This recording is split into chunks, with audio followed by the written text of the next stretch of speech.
Bond या प्रतिभूतियां money market में जारी होने वाले बांड।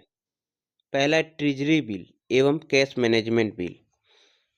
आरबीआई द्वारा केंद्र सरकार के कहने पर यह 91 दिन, 182 दिन, 364 दिन का होता है।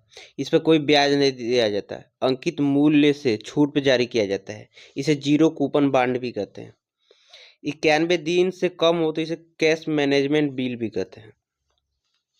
दूसरा है मनी मार्केट में जारी वाले बांड, सर्टिफिकेट ऑफ डिपॉजिट। इसे लघु समय के लिए बैंकों द्वारा जारी किया जाता है। जैसे वित्तीय संस्थाएं 1 से 3 वर्ष का एसओडी जारी कर सकती हैं। तीसरा है कमर्शियल पेपर, कंपनी द्वारा जारी किया जाता है, छूट पर जारी किया जाता है मनी मार्केट वाला। और अब पूंजी मतलब कैपिटल मार्केट में जारी होने वाले बांड, सरकारी प्रतिभूतियां एवं एसडीएल। केंद्र द्वारा जारी तो जी से, राज्य सरकार द्वारा जारी तो एसडीएल। इनमें ब्याज दर निश्चित होता है। चलायमान कूपन दर पर भी लागू कर हो सकते हैं और मुद्रास्फीति कूपन दर पे, मतलब ये तीन प्रकार से मतलब जारी होता है सरकारी प्रतिभूतियां। ब्याज दर निश्चित हो, चलायमान कूपन दर पे और मुद्रास्फीति कूपन दर पे। अगला है डिबेंचर, कारपोरेट संस्था द्वारा जारी प्रतिभूतियां या बांड। अगला है बॉन्ड यील्ड, निवेशक को बांड की कीमत के सापेक्ष कितना लाभ मिल रहा है। किसी बांड की तृतीयक बाजार में कीमत घट रही है तो बांड यील्ड बढ़ेगी। चौथा है कंसोल्ड बॉन्ड या वार बॉन्ड। इसकी कोई पूर्णावधि नहीं होती। विश्व युद्ध के समय जारी किया गया था कंसोल्ड बॉन्ड या वार बॉन्ड। नकारात्मक यील्ड बॉन्ड, निवेशक को कुछ नुकसान हो रहा होता है।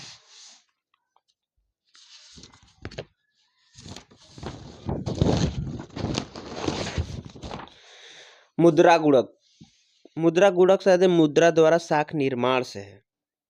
इसके दो घटकों से निर्धारित होता है, वैधानिक रिजर्व अनुपात और लोगों की बैंकिंग प्रवृत्ति बढ़े। वैधानिक रिजर्व अनुपात, स्टैट्यूटरी लिक्विडिटी रेशियो, उस रिजर्व अनुपात से है जो जमा धन राशि का अनिवार्य रूप से बैंकों को अपने पास रखना होता है। वैधानिक रिजर्व अनुपात उस रिजर्व अनुपात से है जो जमा धनराशि का अनिवार्य रूप से बैंकों को अपने पास रखना होता है। मुद्रा गुणक रिजर्व अनुपात का व्युत्क्रमानुपाती होता है। न्यूनतम रखना अच्छा होता है, मतलब कि अधिक वैधानिक रिजर्व अनुपात होगा तो मुद्रा गुणक कम हो जाएगा। मुद्रा गुणक सदैव सैद्धांतिक रूप से M3/M0 के बराबर होता है। मुद्रा गुणक बराबर M3/M0। M1 plus time deposit बराबर M3, हाँ हो तो करता है। M3 प्रबल प्रचलन में currency plus demand deposit plus अतिरिक्त जमा। आरबीआई एक्ट 1934 गठन एवं परिचालन संबंधी कानून। 1935 से कार्य आरबीआई। आसबर्न स्मिथ प्रथम गवर्नर थे। 1943 में सीडी देशमुख प्रथम भारतीय गवर्नर बने। 1948 से 1949 में राष्ट्रीयकृत किया गया और सीडी देशमुख पहले आरबीआई गवर्नर बने। 1949 में बैंकिंग रेगुलेशन एक्ट लाया जिसमें आरबीआई के पास बैंकों का नियंत्रण हो गया। आरबीआई के प्रमुख कार्य, नोटों एवं सिक्कों की ढुलाई के संबंध में नियंत्रण। यह कार्य एसपीएमसीआईएल भारतीय प्रतिभूति मुद्रण तथा मुद्रा निर्माण निगम लिमिटेड संस्था द्वारा इंडिया गवर्नमेंट मिंट संस्था द्वारा नोटों, प्रतिभूतियों, सिक्कों की छपाई की जाती है।